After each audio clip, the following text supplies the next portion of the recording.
all. Good evening to all. I welcome you all to the live virtual conclave on anemia, making India iron strong. Anemia, characterized by deficiency of healthy red blood cells or hemoglobin, has saliently permeated our nation, affecting millions of lives. Recent statistics reveal the gravity of the situation. An estimated 50% of pregnant women in India suffer from anemia, posing risk to both mother and child. Furthermore, anemia hampers the cognitive development of children, hindering their potential and impeding on our nation's progress. This virtual conclave serves as a platform to raise awareness and initiate transformative discussions by bringing together experts from this field. The aim for today is to collaboratively devise strategies that empower us to combat anemia effectively. Let us leverage the power of technology and unite our knowledge, resources, and determination as we embark on this transformative journey to make India iron strong. This is an initiative by IHW Council and is powered by Emcure. Emcure is a leading Indian pharmaceutical company with presence in 75 countries. More than 500 scientists at Emcure are dedicated to bringing the most innovative products to India. When it comes to women's health, Emcure is always at the forefront with various initiatives such as Saheli, Prerna, to name a few. Little about Integrated Health and Wellbeing Council. It is a not-for-profit organization for health awareness and advocacy. The council actively advances progress towards SDGs and government missions like Ayushman Bharat, Swachh Bharat, etc. The council aims to bring about a permanent change in the minds of individuals, the global healthcare industry, and societies, contributing to health awareness and improvement. So the focus of today's discussion would be on different aspects around anemia, such as the impact of anemia on society, challenges in fighting anemia, making India iron strong. The conversation presented here is for general information and public awareness on anemia and iron deficiency. If you have any particular queries, we request you to kindly get in touch with your registered doctor. So let us begin by welcoming our eminent dignitaries with us today. We welcome Dr. P.N. Gopinath, who is the Director and Senior Consultant of Obstetrics, Gynecology, Institute of Obstetrics and Gynecology and IVF at SIMS Hospital, Chennai. Sir, we welcome you to the show. We welcome Dr. Kavita Bapat, who is a gynecologist and director of Bapat Hospital, Indore, also vice president of FOXY 2021 and 2022. Ma'am, we welcome you to the show. Thank you. We welcome Dr. Vandana Hegde, who is clinical director of Hegde Fertility Unit of Hegde Hospital, Hyderabad. Ma'am, we welcome you to the show. Thank you, Dr. Ashley. Thank you. We also welcome Dr. Manjula Anagani, who is a Padma Shri awardee, a clinical director and head of Department of Obstetrics and Gynecology at CARE Hospitals, Hyderabad. Ma'am, we welcome you to the show. Thank you, Asawari. We also welcome Dr. Alka Triplani, Director and Head of Center for Minimally Invasive Gynecology, Obstetrics and ART at Paris Hospitals, Gurgaon. Ma'am would be joining us very shortly. We are also joined by Mr. Deepak Vora, who is the marketing head for Emcure. Sir, we welcome you to the show. Thank you, Dr. Savri. So let us start this discussion with you. We would like to know how Emcure and its different initiatives are supporting in making India iron strong, as it is the theme for today's discussion. So can you please kindly share your views on the same? Yeah. Dr. Savri, as you have started your conversation, that anemia is a big healthcare challenge for our country. And even latest government surveys have confirmed that more than 50% of the Indian women are suffering with anemia. So that puts a lot of burden on the nation's healthcare, as well as is one of the major deciding factor in making India strong. Because a woman's health decides our future. Hence, Emcure, being a leader in gynecology segment, we are fully committed towards creating awareness, helping healthcare segment screen more and more number of patients, and making the screening of hemoglobin accessible and affordable to all the Indians. So, as a part of this initiative called Making India Iron Strong, we have taken a challenge of screening more than 10 lakh Indians hemoglobin levels, so that there is a awareness created, and with the help of healthcare fraternity, we are able to not just create awareness but also improve the lifestyle, the dietary programs, as well as treat the patients who are suffering with anemia as per all the guidelines. So, and I'm pleased that to help us in fighting anemia, we have support of leading gynecologists of the country with us. So I thank all the top expert in this field who are joining our hands in making India iron strong. Thank you so much. With that, let us move on to our discussion for today. My first question would be to Dr. Kavita. Ma'am, can you please set a little context for anemia? Can you, as the audience is both from medical and non-medical background, so in simple language, can you explain what anemia is and who is most often affected with this in India? Thank you so much, Asawari. This is a topic which is really close to all of our hearts. And the Anemia Mukta Bharat is a really big, important aspect, because it is very much well connected with all the maternity problems, like all the mortality, morbidity, perinatal mortality, all these things. Not only the females, the children also. And the primary cause in India is basically the iron deficiency, and which is oftenly correlated with the poor nutrition. And the incidence is not so simple. It's not only 1 to 2%. It's up to 48 to 50% when we come across the Indian females who are pregnant. And the worst problem about the anemia is we are yet to, after so many years, we are just trying so much to work on the anemia, but still we are supposed to do so much about the awareness. We are supposed to educate public, especially women, the causes, the consequences, and how to raise the awareness and encourage for the actually the early diagnosis and the treatment of this is very, very important. The nutrition part, the iron supplementation part, then all the fortified food part. So many things are there.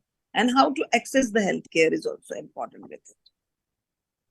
So anything which you want, any other thing which you want to know? We will come back to you, ma'am. Thank you so much for sharing. My next question is to Dr. Gopinath. Sir, building on to what Dr. Kavita was sharing, as the large population is suffering from iron deficiency anemia. So can you please highlight what are the different treatment options that are available and that are used by doctors this day and age for treating iron deficiency anemia, specifically in women and pregnant women? If you take the pregnant woman, roughly about 40% of them will be anemic. For example, there are 2 surveys taken, one from the down south in Kerala, who is supposed to be the most literate state in the India, and they have had 11% prevalence of anemia. And then if you take Punjab, the very nutritive center, so there the incidence was as high as around 30%. So what is the problem? One is there is depletion of stores. There is no stored iron in them. And then added to that, when they become pregnant, they need iron for building up the growth of the uterus, growth of the placenta, improvement in the blood volume, and all this needs an additional source which cannot be met with their normal dietary resources. So in that case, what actually, if they have a store, some part will be pulled up from the store, part will be taken from your diet, and then from the supplement. If the store is depleted already, then they just present it with the frank anemia. So this is what is actually happening. When we see an anemia, there is no second thoughts about it. We just straight away start them on iron supplementation. It is not for treating an anemia, it is a supplementation. 280 days of pregnancy, we need iron at least in the last 180 days If not, at least in the last 100 days. First 100 days, we do not give any iron supplementations. So this is the oral iron supplementation is probably the first method of choice. There are some modifications in them. How to take that iron tablet, how to time it with the food, how to take it not soon after the food, how to take it before the food, and in between, whenever you take it with a bit of a citrus juices, it enhances the absorption. These are all some of the strategies which we play with an oral iron to get the optimal benefit out of that oral iron. If the oral iron fails, or if the absorption is not very good, where it is inefficient, then we have to go in for parental iron. Parental iron is again one of the very, very useful, very safe methods with which you will be able to transfuse about 1 gram of ferricarboxymaltose in about 20 minutes or 30 minutes. And with that, the patient will just return back to normal. So even though there are a lot of fallacies and other things about the ferricarboxymaltose, I strongly believe, I strongly use it, and I strongly use it with a lot of safety measures. So between this oral iron and then intravenous iron, you just have to choose your candidate. First line is only an oral iron, failing which you go in for a parental iron. The third part is only your blood transfusion, which when you have deficient of time, for example, when the patient is in labor, when that is a time when you want to correct it. So the last time, then probably there is a small place for blood transfusion. Today, with the preparedness is more, we generally do not go for blood transfusion. Even in the blood transfusion, when the hemoglobin levels are somewhere bordering around 10, we give a whole blood. When the bordering levels are less than 8, then we give a packed cell. When it is somewhere around 5 and less, we go in for exchange transfusion. So to cut it short, dietary replacement, proper timing, the oral iron, and then failing which parental iron, failing which you go in for a blood transfusion of different sources, depending upon the severity of anemia, will be the treatment of choice. Thank you so much, Dr. Gopinath. We have whole multitude of questions for you, but that and what Dr. Kavita shared gave us a broader gist to what anemia is and the different options that are available for treatment. Now, moving on to the more pressing topics and the questions for today. My question to Dr. Vandana Hegde is, ma'am, as you work actively in the space of fertility, what impacts does anemia have on the fertility and reproductive health of women, and what steps can be taken to optimize fertility outcomes in anemic individuals?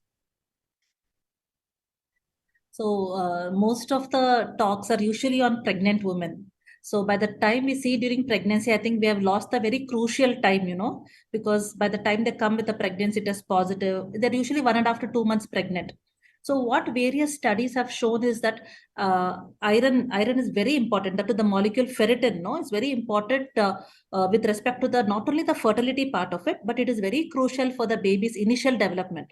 So what you call the embryonic development, in fact, the human brain, the maximum brain development happens in the 8 to 12 weeks of the gestation. So than fertility part, I would say that if you're looking at the future of the next generation, it is very important to secure a patient's iron stores. If you, as Dr. Gopinath has pointed out, that stores are very important. See, when the baby is extracting from the mother, even though most of the blood test, what we do is hemoglobin. We don't do beyond that unless that comes low. But in fact, what I've been noticing is even when the patients have a normal hemoglobin, if we actually go and look at their stores, they are considerably low. And it is irrespective of which part of India they come from, whether it is rural or even the urban population, they have got very low stores. So if we can see patients preconceptionally, that means even 2 to 3 months prior to them planning pregnancy, that is the ideal time where we have an opportunity to intervene, actually ensure that their stores are corrected, and then they go ahead with their pregnancy. So this is with respect to planning pregnancy. Now, when you look at fertility per se, how it affects regarding the women's, see, one important part is, yes, women menstruate. Why are we talking so much about anemia in women is because they have monthly menstruation. So they have a loss, which is every month they are losing some amount of blood in which they're losing the red blood cells. So that is the reason it's more common among women. Yes, some girls may have, now we know that PCOD is increasing. So these are the women who face menorrhagia sometimes. They have a prolonged period of amenorrhea followed by menorrhagia, which leads to blood loss. And I know a lot of gynecologists here, they're seeing the rising incidence of even fibroids in younger women today. So when they come for fertility planning, they are coming with menorrhagia, low hemoglobin values. And other important part where it affects fertility is two areas. One is ovulation. You are aware that every month a girl is ovulating. So for ovulation to happen correctly, they need a normal hemoglobin. So as the hemoglobin goes on decreasing, they may stop ovulating. That is called anovulation, and they go for prolonged periods of amenorrhea, and correction of anemia itself can bring them back to normal ovulation. And when it comes to implantation, once the embryo is formed, it comes and sticks to the uterus layer, it's called endometrium. So for the implantation to happen successfully also, ferritin is a molecule that has been shown that it is quite important at that phase. And then the connection happens between the mother and the baby. There is formation of placenta.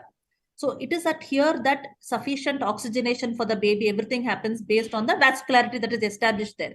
So whenever there is reduced oxygenation, hypoxia, so these all get affected and leading to early first trimester miscarriages, which is common. So I think planning adequately. So when we, at least fertility specialists, it's very, I think they don't have the knowledge today that they need to get them tested before than actually meeting an obstetrician after they're pregnant.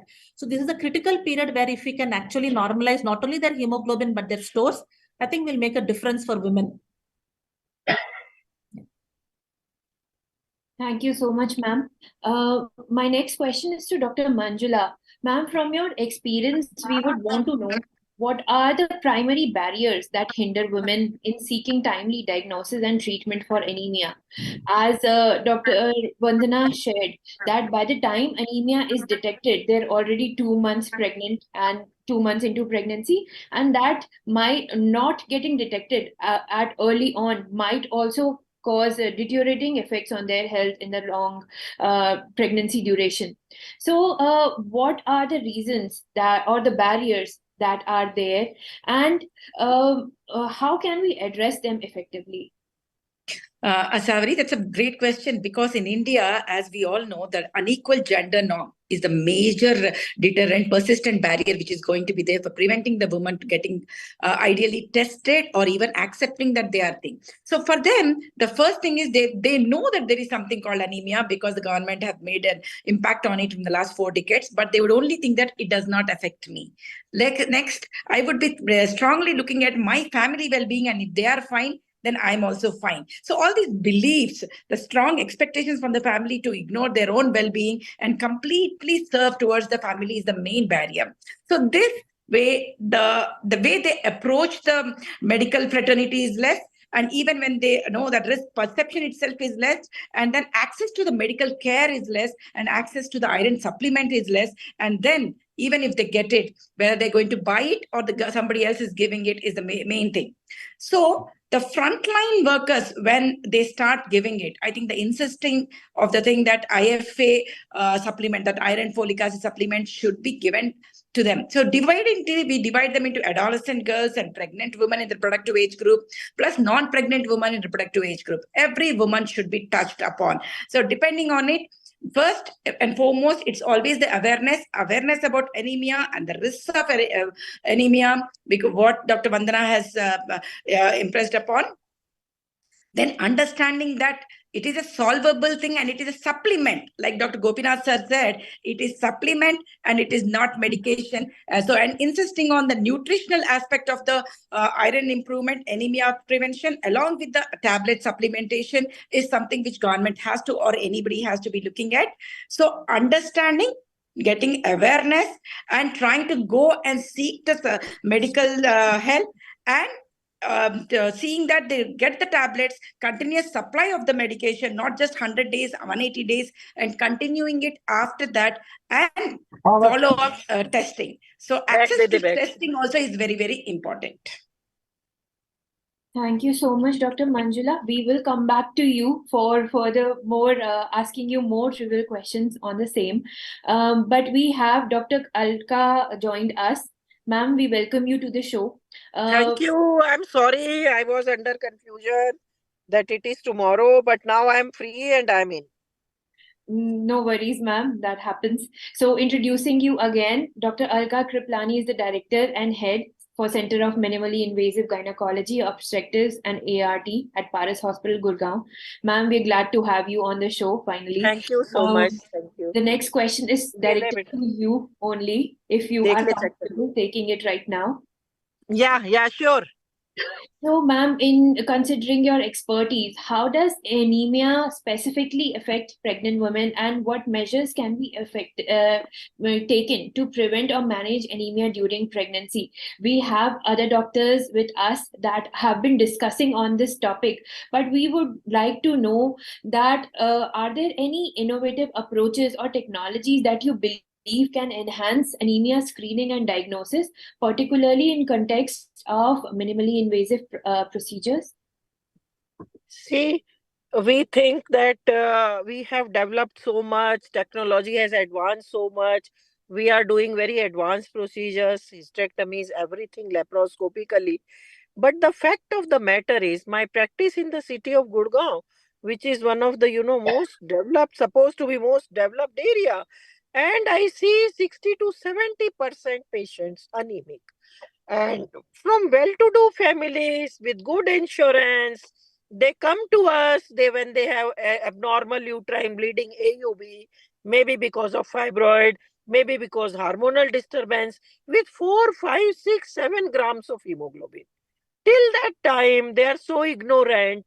They don't, they have all the access, but they don't go to the facilities thinking that this bleeding is a way of life. In periods, there may be excessive bleeding.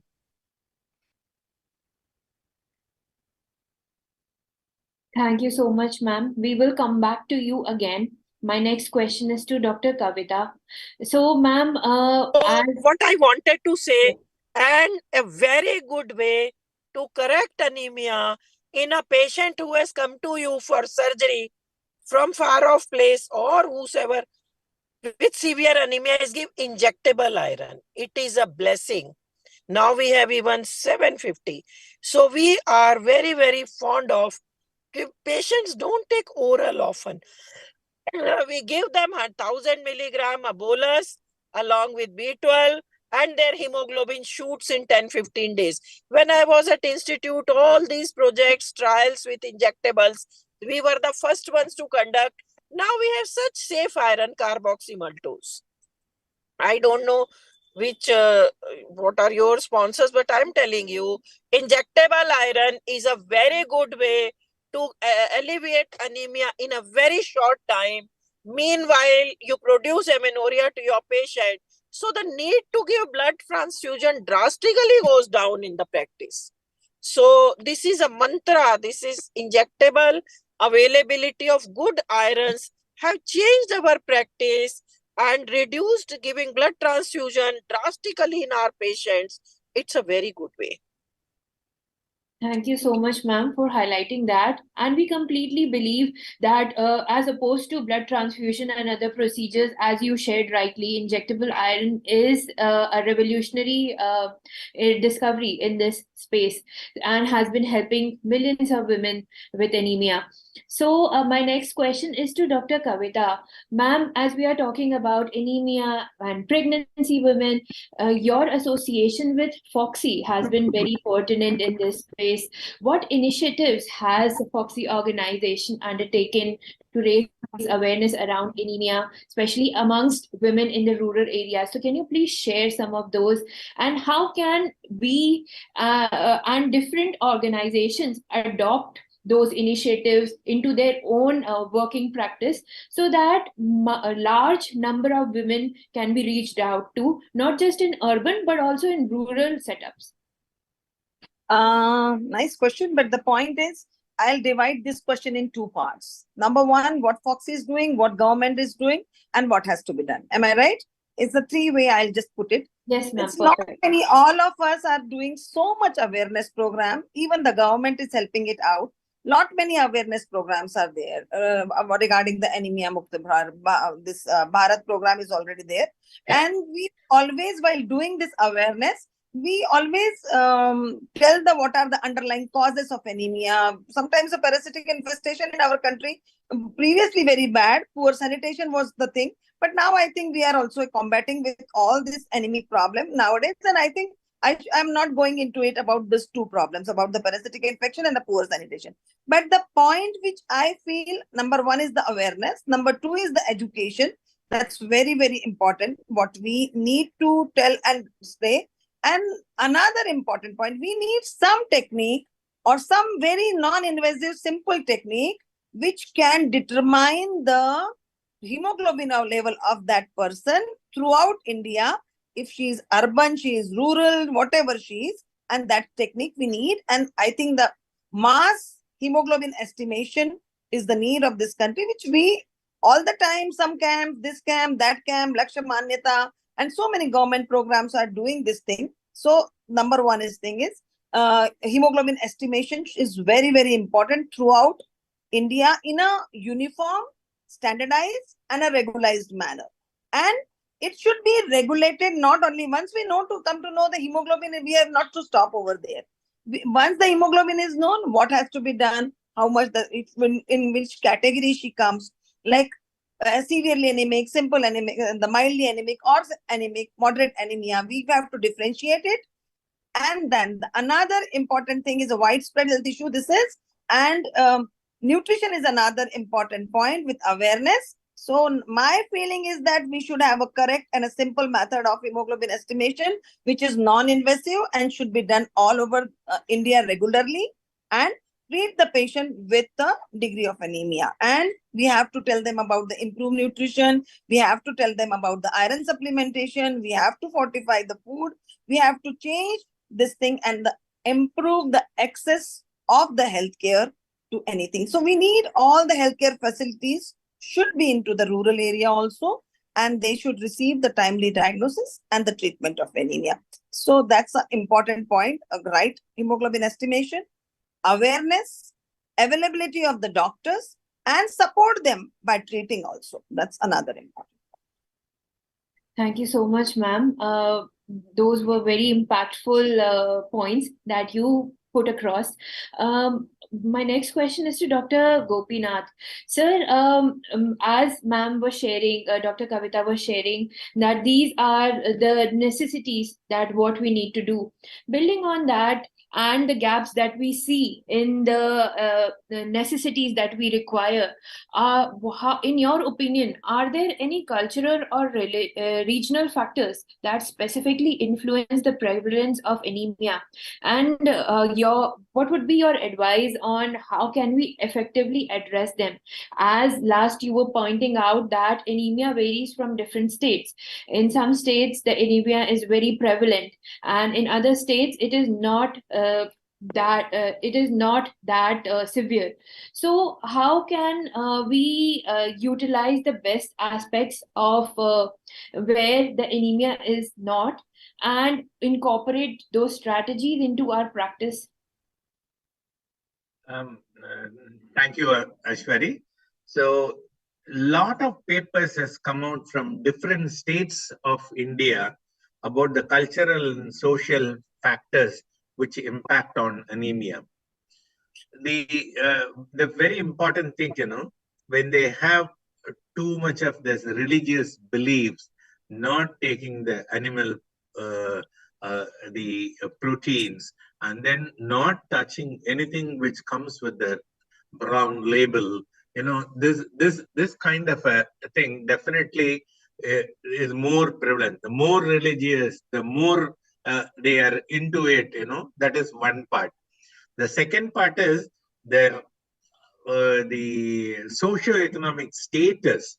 So it is not necessary that poor will have anemia and rich will not be anemic, but it is more prevalently seen in the poor socio-economic group. Again, when you look at the educational status, So it is more at the lower literacy level, anemia is more commonly seen. But whereas even though it is seen in the higher literacy levels, it is not that prevalent like that of the lower literacy levels. So this is the general observation about the socio-cultural variations and the prevalence of anemia in different parts of India. Thank you so much, sir. Also, building on to what Dr. Kavita was saying, that there is a need for easy methods for detection of hemoglobin, and there are so many initiatives that are going on, but still, so many women in India are suffering. So, can you please build on to that question and just share us your thoughts? What do you feel about the same, and what more is required? What are the different ways that we can use to tackle this issue? You don't need extravaganza to make a diagnosis of iron, especially in pregnancy in India. So as I have just mentioned it, about more than 60 to 70% of the pregnant women are anemic. So they need supplementation. You don't need anything it is very simple. We may do it in the routine antenatal care, a simple investigations, what we do by a hemoglobin should be more than sufficient. By looking at their mucous membrane and their general ability with a careful history taking, we will be able to overcome. You don't have to measure their iron and then supplement their iron. You can directly supplement it. In my opinion, subject to correction, you don't need extraordinary equipment at every center to check for hemoglobin before giving iron supplementation. Am I right, Dr. Kripalini? Yes, very right. I respect what you are saying, and we should not find reasons. I think if you give oral, even if the patient is thalassemia minor, it doesn't make any difference. So we should rather, it will be more beneficial for people at large if we give without, these fancy investigations. Thank you so much, Dr. Gopinath and Dr. Alka. As Dr. Gopinath was also discussing, that education about anemia and knowing that this is an issue and that you have this is also very important, and raising awareness, as Dr. Manjula was also highlighting, is important. So, ma'am, my next question is to Dr. Manjula. Ma'am, how can education system, both at the school and college levels, contribute to promoting anemia awareness and prevention, in your opinion? And should health education and health awareness subjects be included into the curriculum? What are your thoughts on the same? Would that help in having our women more healthier overall, raising awareness to different social sectors of the society as well, as education is something that is very prioritized in our country now? So health education, do you feel should also be prioritized equally? Absolutely. I think that is the main thing which will make a nation healthy. If the children are the future, which we all talk about, and here we are talking about women and pregnancy, because that is the route for the children who come out. A child who is born healthy is the one who is going to be healthy. Now, if that is not inculcated in the school level and adolescent level, that is where the problems come, because we do see there is something called zero size. People want to be thin. That is first thing. So they don't want to put on weight. So Dr. Gopinath sir told about how the injection is going to come down. Means they don't eat healthy food. That is because they want to look slim and all. Second, they want to eat junk food, to be cool, to be in. They do not understand the nutritional value of the food which they are using, because they do not know it. Third, they know about anemia because it is there in some part of their textbooks and everything. But they are like, we are immune. We do not get it. We do not come under that category. These are the things which happens in this case. So first, understanding that anemia is not a disease of only poverty and illiterate. It is a disease which can be there even in the affluent. Just now, Dr. Alka madam told about the blood dyscrasias which people will be having because of thalassemias and all that. So they have to understand it can be a genetic problem also. So understanding and awareness starts with the way we are taught, either in the school or at home.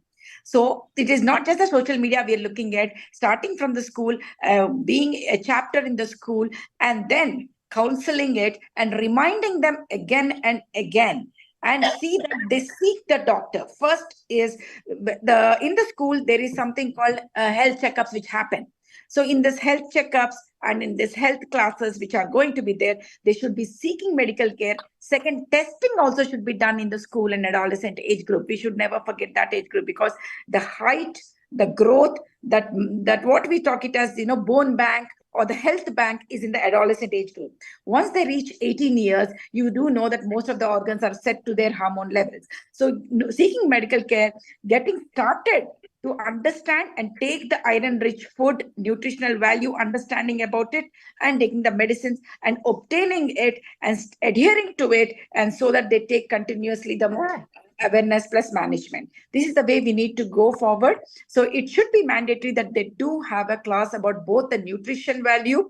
They all know jaggery is important. They all know that it is that dry fruits, nuts, which we say, and the palak and all. Agreed that is not tasty. Agreed that that is not the cool thing to carry to the school. And agreed that, again, they are full of sugars according to them, so they do not want to take it. But they need to understand moderation and the amount they have to eat, and supplement. That is what is important for them. Thank you so much, ma'am. A word about just to add up that, Savare. Yes, So sir, please. in the school, particularly in the preschool, I mean in the around 8, 9 standards, they should be taught which are the foods which are rich in iron, both on the vegetarian side, both on the non-vegetarian side. Which are the foods which gets easily absorbed? Which are the other agents which impairs the absorption of iron? So if this 4 points, if you highlight to them, they will go and they will teach their mothers how to cook and how to keep that, and then improve on their nutritional status. Yeah, one more point, sir, is what are the fruits which are available? See, most of the time, if you go into textbooks, they'll all these heavy duty things which are not available in India in your local market. So I think they need to understand locally produced products which are good in the nutritional value and the iron, and how to keep their health, and importance of the oxygen carrying capacity, which is important for anemia, and how lack of that is going to make them backbenchers. So they are important. I want to add one thing. When we talk of diet, adding vitamin C, there was a very nice study that they gave guava to children in the school, and since it is very rich in vitamin C, so if you supplement along with vitamin C, somehow Indian diet is so rich in phytates that iron doesn't get absorbed. And ascorbic acid is a vehicle for absorption. So there are good studies showing if you give some amount of vitamin C or C-rich foods, immediately it acts and their hemoglobin level goes out. So these small things we can teach to our people. And as we were discussing in the schooling, being in leadership of many societies, I started preventing the preventable when I was Foxy president. So we were going to schools and doing hemoglobin in routine. I think this helps in increasing awareness. It is not that in Western society, anemia is not rampant, That's the irony. Females are by nature, they take care of their family and they neglect themselves. And this period thing, they have heavy periods and they think it is normal. It is a way of life. I think that is also a very important reason of such high incidence of anemia. We bleed a lot. We don't realize that we are bleeding a lot. So awareness has to be on society level, school level, individual level.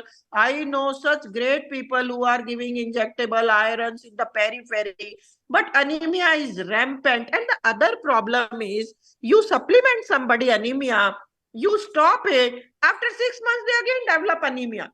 So take out the root cause and educate them that it is an ongoing process. You cannot just think that you have taken some injection or oral tablets for 2-3 months. It is not going to be forever. If a lady is heavily menstruating, other problems, the reasons for anemia also need to be fixed, and their dietary habits need to be, updated and educated. about the diet, which even we people in busy clinic, I'm sorry to confess that we are not giving them that much time. So we have to, at society level, through social media, and in this you people can help generate more and more awareness, because more people are having ill health and morbidity and mortality because of anemia than these high-fi diseases, rare diseases. Thank you so much, Dr. Manjula and Dr. Alka. Dr. Alka, ma'am, I had one query with you that we have seen that, as you were pointing out, that you supplement a woman with, iron, and after 6 months, because of poor lifestyle choices or routine habits, it is all gone. So you have to go through the therapy again. Is anemia directly or indirectly linked with hereditary or genetic reasons as well? That is one I wanted to know. Because coming from my example, I have PCOS, but my hemoglobin count is 15 and same as my mother's. Although she had heavy menstrual bleeding all her life, but still she managed to have 15 hemoglobin count somehow. So I believe, is it something to do with genetics or hereditary reasons? Can you please Genetic help and us out? hereditary is very, very rare, but most important is dietary habits of the family. And that you can take into genetics, people who eat lot of palak, lot of these chukandar, and dietary habits are more important than on genetic level. And high hemoglobin is a rarity, and low hemoglobin and anemia is such a commonality. So today we are discussing that anemia, how to take care of this majority of female population. Even males are anemic, you see. So at all levels we have to generate. And the specific question, genetic, it's very rare. Polycythemia in people who are living in high altitude and such, it's very rare. By and large society, females are suffering from anemia, moderate to severe, very common. And this recurrent problem we don't take care. Once she comes, we give her iron, but again, because habits die very hard. That is the thing. So, meanwhile, you try to change their dietary habits, change their environment things. At the same time, you should be giving them supplementation liberally as and when required. One very small point, that there is this worm infestation, also a very common cause of anemia. So, we should deworm them. Thank you so much, Dr. Alka, for highlighting all those and also solving my simple query. My next question is to Dr. Vandana. Ma'am, as Dr. Alka was saying, that promoting good, healthy dietary habits and also spreading the message for holistic health and well-being is very important. And as soon as patients come to you or to any other gynecologist, their blood count and hemoglobin levels are checked.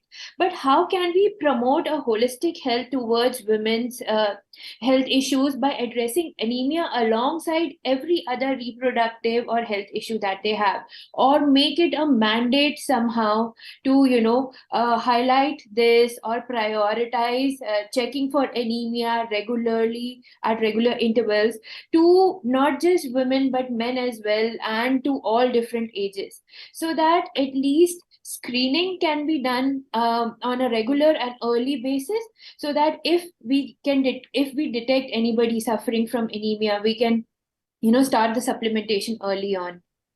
What would be your views on the same? Ma'am, you are on mute. Can you please unmute yourself? Everybody is aware with the word anemia. So that means they know the word. It's just that they are not expecting them to be anemic. So as a routine, when we do most of my patients come to me for planning their pregnancy. So when I see fertility patients, I think hemoglobin is one of the basic tests that we do routinely for all women. And when we diagnose we need to understand that there's a spectrum of iron deficiency. So when we tell anemia, it is towards the other end. So there could be something called iron deficiency, where The hemoglobin sometimes could be normal, but they could still be deficient in their stores. So when I told you last time regarding whenever they're planning for a fertility, we need to ensure that they have the reserves to ensure that the baby's growth happens normal over the next 9 months, because anemia is associated with various complications during pregnancy itself. So it can not only affect the baby's growth, it is where the babies are generally born smaller and the weight of the babies are lesser than what is in a normal hemoglobin patient. So this, and along with the other risks with placentation, and if we don't take them to term with a good hemoglobin, during delivery, there is a blood loss. So definitely we need to ensure that her hemoglobin is normal and iron stores are also normal by the time she goes to her delivery. But the most impactful thing, as Madam was pointing out, that it's the children that are born. So we need to ensure adequate stores, adequate hemoglobin, because the baby's brain growth happens at this phase, and the cognitive development of the baby, the various skills that, so when you're talking about physical development, the other is a mental development of the child. So as fertility specialists, we need to ensure that we start the mother in a healthy way. So today they are aware that there is anemia in over here, but it's just that they were not expecting it. So as we screen the patient, one, we do an adequate counseling to them that yes, your hemoglobin is low, and we have a nutritionist in-house who is going to give them a diet plan. And we are going to actually sit and talk to them regarding the importance of correcting this before they start their fertility treatment and go ahead with their pregnancy. Now, the other important part is where I practice at Hyderabad. Now it has become the IT hub of India. So you have the entire, it's like globalization. We see now a population from all parts of India. It's not the localites that we are seeing. We are seeing people from UP, Bihar, Maharashtra, Kerala, we are seeing from everywhere. Now, when we diagnose that the hemoglobin is low, we as fertility specialists, we have another role, that the children that are born have to be healthy in a genetic way. So we routinely do their hemoglobin electrophoresis. It's a part or parcel when we start fertility treatment that we check their electrophoresis, because we find many are nowadays actually carriers of thalassemia, because we have this mixed population coming to us. We do have a belt even in Hyderabad who are prone to have sickle cell anemia, trait, thalassemia. So these are genetic conditions. So these are what normally anemia is like deficient hemoglobin, no? So these are alteration in these hemoglobin chains. So they are born with a genetic condition of thalassemia. Now, when a patient sees us, they need not be affected with the disease. But what happens is they are carrying this trait. So that is that they are called a trait or a carrier. So when we identify either a thalassemic carrier or a sickle cell carrier, the first thing that we do is we ensure that their partner is at least negative. So that means there is no risk of transmitting this condition to their next generation. Probably they may transmit the trait, but not the disease per se. Now, why are we worried about this disease? Because if these children are born, either a thalassemia affected child, then they may depend on lifelong blood transfusions, because this is an anemia that cannot be corrected with iron. Because till now we were talking about nutritional anemia, we're talking about iron deficiency, B12, folic acid, but here it's blood transfusion is probably the only answer. And having a child going through multiple blood transfusions throughout the life can be very traumatic for the family in general. You don't want to go through that. Not only it's a financial burden, it's an emotional burden for the family. So as fertility specialists, we screen the couple for these, at least these causes, we rule out these causes, because today actually, the ideal thing would be premarital counseling to even avoid such marriages in general, which is not there in India yet. Premarital counseling, then comes preconceptional counseling, and then you see it during pregnancy. So at least if they've got married and they're coming for a preconceptional counseling, today we have got technology in our IVF lab where you can avoid children being born this way. That means we do something called pre-implantation genetic testing, where we rule out diseased embryos, a carrier of a thalassemia, a carrier of a sickle cell. So you can rule out these embryos and transfer healthy embryos to the mother and ensure that at least the disease is not getting transmitted to the next generation. Because we do get couples nowadays who have come with multiple termination of pregnancies of thalassemic children. Because if it is not diagnosed preconceptionally, the patient ends up getting diagnosed in her 3rd or 4th month or 5th month of pregnancy, where she has to go for an amniocentesis. And once it's diagnosed as a thalassemia major, they have to opt for termination, because that is a choice. Otherwise, the child will be born with an affected disease. So at least as fertility specialists today, we have an option of identifying these conditions and counseling patients to opt for techniques which can bring healthier children into this country. Coming to nutritional, yes, we need to keep a dietitian with us because we are doctors, as madam was telling. We are so busy even to test, and we always have prescription. We are giving treatment, so we have to have a counselor who give them a complete care. They need wholesome care about how their diet pattern should be, and then again diet we need to look at whether they are vegetarian, non-vegetarian. So all these things should be given in a good way, because we know there are variety of iron. No, many are vegetarians, so they may not. The heme iron is the best. But again, when they're vegetarian, we need to give them appropriate diet which suits their cultural scene. So I would look at mainly counseling, appropriate treatment. I think treatment has been spoken in detail by Dr. Kriplani and Dr. Gopinath, who have told that, yes, we have to have certain places where we give oral iron as the first choice. Yes, but wherever IV iron is there today, I know it is a short term. And patients, sometimes what happens is when you diagnose them in the early pregnancy, they have a lot of nausea, vomiting. And when I told you that that's a critical time, that patients have to improve their iron stores. So sometimes IV iron is better suitable, especially in the early trimester of pregnancy. And oral iron has a lot of side effects. Why they try to avoid? Many patients don't tolerate oral iron because of their nausea, metallic taste, constipation, their black color. So the gastric intolerance. So today, if you have a lot of products in the market which actually are do not have these, at least these minor side effects. So whichever patient chooses, patient should be comfortable with whichever drug we are giving, and we are looking at the time range that we have in correcting her hemoglobin back to normal. Thank you so much, ma'am. That was very detailed and very elaborate that you explained us in very simple language. So thank you so much. What you were saying with couples coming on to with multiple non-successful pregnancies or termination of pregnancies due to multiple reasons related to blood cells or RBCs or different diseases.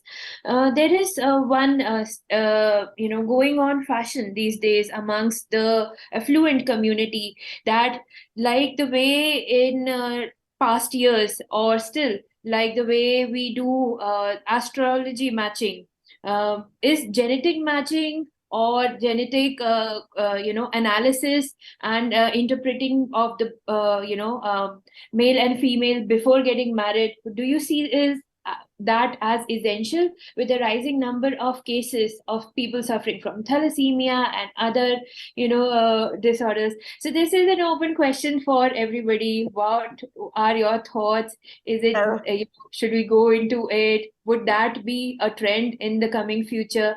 I know this is a little different from the tangent that we are directly on, but it is related to blood diseases, so I wanted to know views from everybody. You are opening a big Pandora box.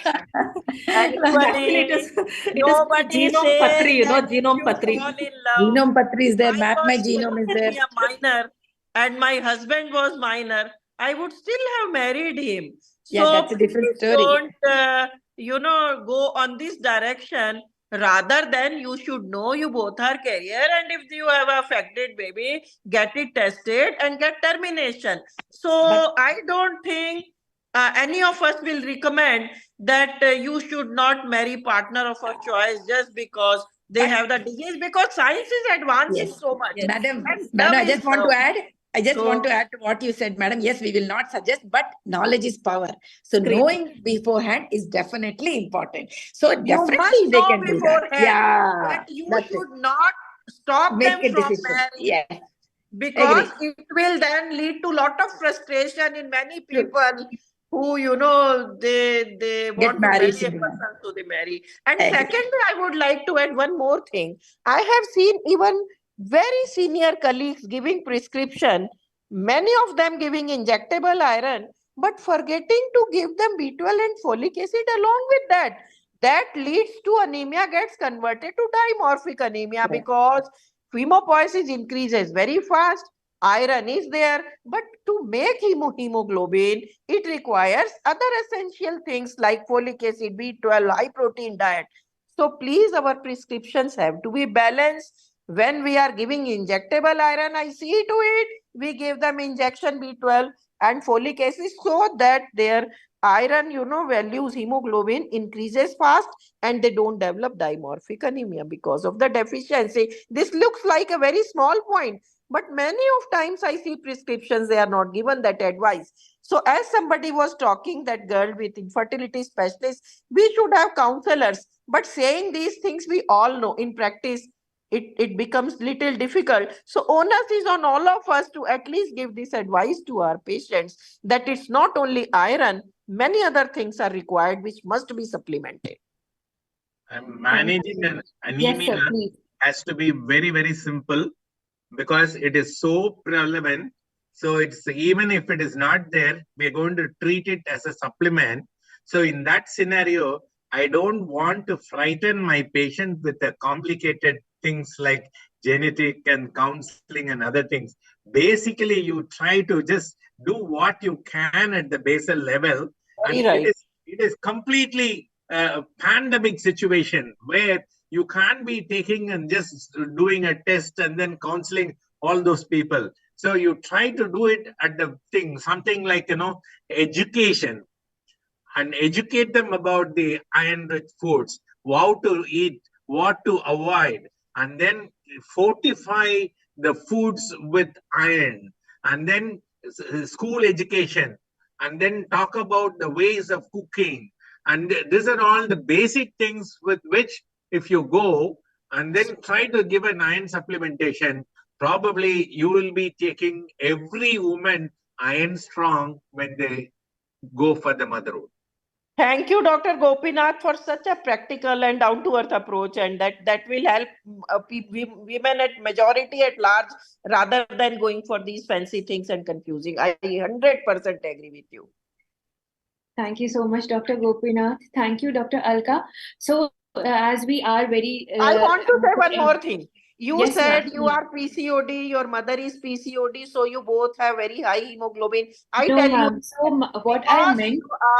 because you are bleeding less, you are having periods irregularly. That is the reason you are saving iron and your hemoglobin may be high, familiar. That If is the one menorrhagia is indirect not way there. of saving iron. Okay. I think the last But question, yeah, Savri. ma'am, I am getting treatment for the same. So hopefully that would be all good. PCO is 15% of girls are PCOS now. It is I tell them it is a variant of life. It is not a disease, it is just a Right. lifestyle disorder. That is very encouraging, ma'am. Thank you so much. So as we are down to the very last segment of our discussion today, I would like to take the key takeaways for our audience from all our eminent dignitaries over here. Starting off with Dr. Manjula, ma'am, what would Yes, be your Savri. key takeaway? So I think when we look at it, we all agree to the fact that anemia is there. So accept it, then look at the preventive aspect. So when we look at it, it is not just the individual who have to be looked upon by himself. So it has to be done at the individual level, at the community level, at the policy maker level, and interpersonal people being involved. So I would say that at individual level, they have to define their behavioral risks, and they should understand the risk perception and start taking the iron supplement reminders, and then believing that, they have this myths which will be there with iron, which we all know. If you take iron, you'll become dark in color. If I take iron, I'll have loose motions. If I take iron, so many things. My baby will become so big that I'll end up with cesarean. So all these myths also should be addressed. And at community level, we should be looking at diffuse iron supplement guidelines to be given. And like Gopinath sir said, you don't have to prove to give supplements. So that is something we should be looking at to the stakeholder. So publicly display that women are taking iron supplements need to be taken, and all the posters to be put everywhere in the community level. And policy level, I think change the frontline health worker, looking at not only pregnant women and in the 100 days of pregnancy, we should be looking at distribution to the non-pregnant and adolescent girls also. And interpersonal, when I say interpersonal, I think we should include the husband and the MIL, mother-in-laws, and the whole family in the discussion when we talk about iron loss and anemia for the woman and supplementation to be taken. So when we do all this, I think we will be at least coming to somewhere preventing the anemia. Thank you so much, Dr. Manjula. Dr. Gopinath, what would be your key takeaways for the audience? Yeah, anemia is prevalent. We have to accept more than half of the women are anemic. So we have to start from the prepubertal level, educate them, educate their mothers about the food, give them fortified food, a good education, the general overall healthiness, and with that prepare them. And if they need, you can just give the supplementation and then take them for a strong motherhood. I mean, they just get into the reproductive age group.